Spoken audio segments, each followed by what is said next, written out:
Spurs win at last. An absolute, what a roller coaster of a game that was. But Spurs have actually gone and done something that they have waited over 100 days in the league to do, and they've gone and won a Premier League match. Talk about heart racing stuff. First half, I suppose, not much really to celebrate too much really at all. Muani showed some bit of okayness really, but nothing too flash in the pan or nothing like that. Second half, I would say we were much more comfortable in the sense of more solid at the back.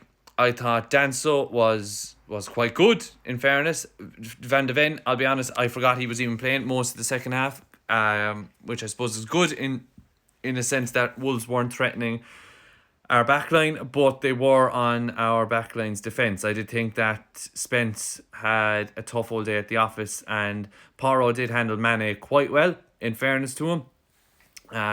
Was getting beaten a little bit at the kind of middleway mark of the game, but overall I think Porro actually did himself good enough.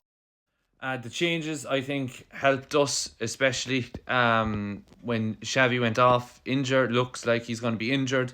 Don't know why he was throwing a bit of a fit with not going off on the stretcher. Just kind of suck it up. Your knee's gone. Like, suck it up, get on the stretcher and get off the field, really. But yeah, bring in Palhinha. Again, Wolves' kryptonite this season, and he's been Spurs' probably the best signing that we've done this year out of all 4 or 5 of them that we brought through. What a great performance from him. Crucial goal. It was really tight offside, but thankfully it was none other than Matt Doherty, former Spurs player who played Palhinha on. And yeah, thankfully the goal stood. It stood and it was brilliant. And yeah, Spurs managed to get themselves in the lead with 10-15 minutes left to go, really. And yeah, I think in his introduction, as well as Bergvall's coming on as well, I think that kind of added a little bit more energy in the midfield, and it's what we needed at that time.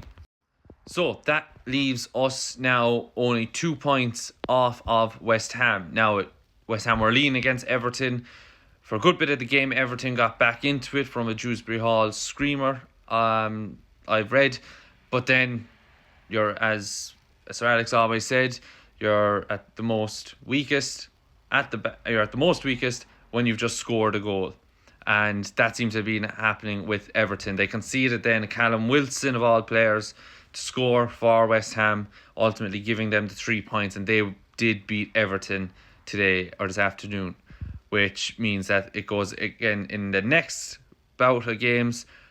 Even more pressure now on Spurs to get a result now against Leeds. But not taking away anything from Spurs today. They really put in a good performance, in fairness to them. They grinded it. It was hard. It was really hard fought win for us.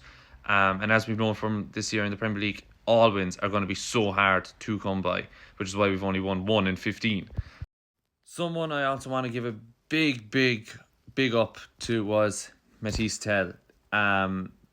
He was brilliant, especially in that last 10-15 minutes, even with the additional time added on.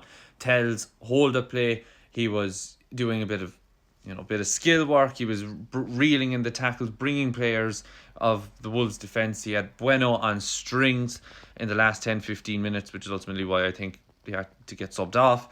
I think today, from brought on off the bench, Tell, he'd put in a great performance, which is really positive to see. Now, what does he have to do to get a start? I have no idea. For me, he's shown so much more in a Spurs shirt in his few cameos and his few 15-20 minute appearances off the bench that Muani has done all season. So I would be really surprised if De Zerbi did not start Tell out on that right wing, or even in the right 10 against Leeds coming up next. And look, there's, I suppose, I touched on it briefly, but Xavi as well went off injured. Didn't really seem to be too happy at all with it. It looked worrying when they brought him off on the stretcher. So hopefully he's not going to be out for the Leeds game, but that'll remain to be seen. We'll see what De Zerbi says in his press conference after the game about if there's any injury updates with Xavi, but hopefully he's not going to be out. If he is out, he's not going to be out for too long, as he would be a huge loss for us again. Although in the first half, didn't really seem to do much, but we still need him in that 10. We still need that creativity outlet there while Madison is getting back fully fit. So yeah, he'd be a huge loss if we did go, but please God, he's not going to be out for too long. So yeah, it leaves us now in destiny's in our hands, really, with Spurs. If we can get a result against Leeds and West Ham, I do think we'll drop points in the next couple of games. Everything's to play for. We're not out of this title race. We're not out of this relegation scrap by any means. And so, yeah, it's going to go down to the wire. And hopefully now this is the start of things to kick on. And we can repeat this performance again and get another win against Leeds next weekend.